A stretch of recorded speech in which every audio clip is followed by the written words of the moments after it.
Hey meat lovers, today we are taking the carnivore kitchen to the next level. I am showing you how to make a savory carnivore bread loaf that is soft, cheesy and completely flour free.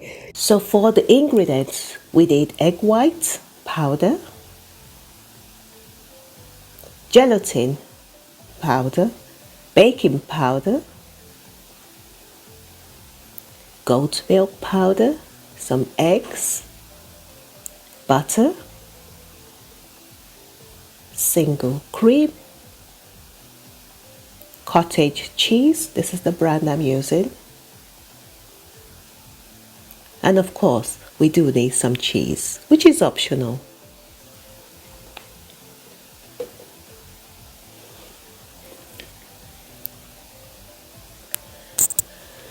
So for this recipe, we'll start with all the liquid. We'll start with 3 eggs. I'm going to blend 3 eggs.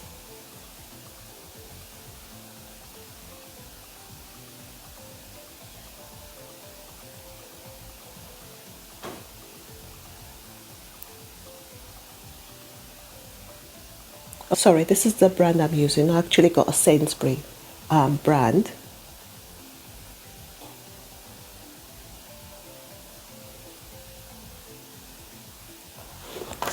So I'm adding in 60 grams of cottage cheese. Generally you would drain your cottage cheese, but that didn't need draining. And now I'm adding in 25 grams of melted or soft butter and single cream. The cream is optional. You don't necessarily need to add cream, but I'm just adding it to make it soft. And you could use double cream for this.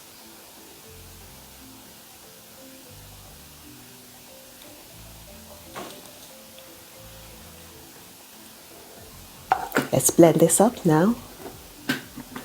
You know, you can actually separate the egg from the egg whites. If you want a more fluffier version of it, you could do that. That's also an option. So now it's time to measure in the dry ingredients. So I start with the egg white powder. I'm adding in 32 grams of egg white powder.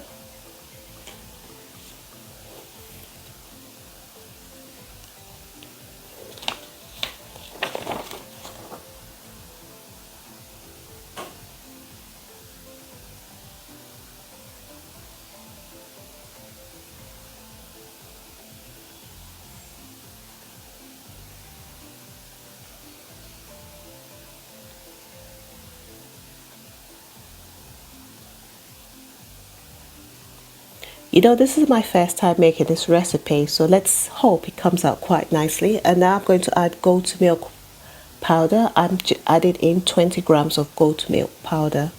You know, for this recipe, you can either use goat milk on its own or egg white on its own if you want some variation of this recipe. I'm just experimenting by using both to see how it comes out. I'm adding in 3 grams of gelatin powder just to thicken it up, and another 3 grams of baking powder. And you know, with the baking powder you can actually get the aluminium free one, which I'm going to try at some point. And the baking powder is not necessary, but it will help the bread rise. That's one thing I've learned. So now it's time to blend this up. I'm quite impressed with the way it's come out. It looks quite silky. Wow. Look at that. I wish you could actually see how it looks.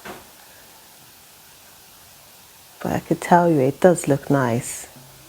You see how silky it looks like. Maybe it's the gelatin that is making it look that way. I'm not too sure.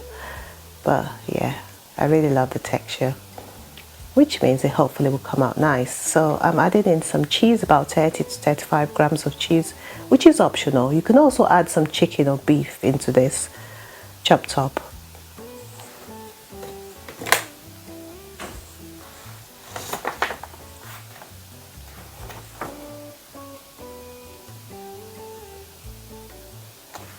So I'm going to add it to this tiny bowl.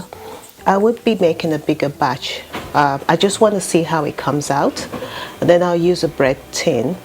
I would be baking it for, I think, 155. I'll put the exact time and minutes of which I'll be baking it on the screen. It's less than half an hour.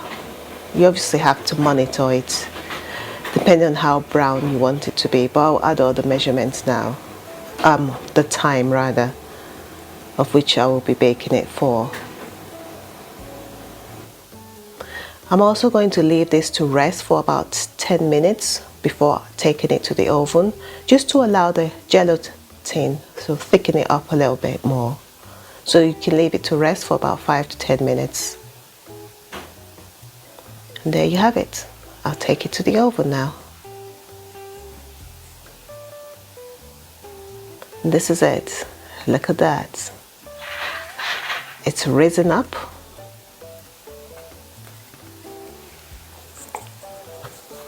It smells nice. I'm quite impressed with just how it looks like. And there you have it.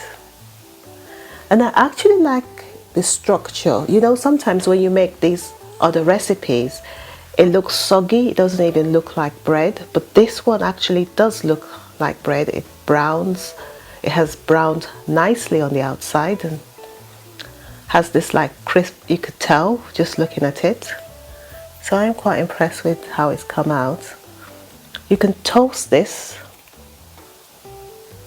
It even looks nice and soft. You can see and bouncy. So I hope you try this. You could try this and let me know your thoughts. You can also modify the recipe. I'm quite happy with how it's come out.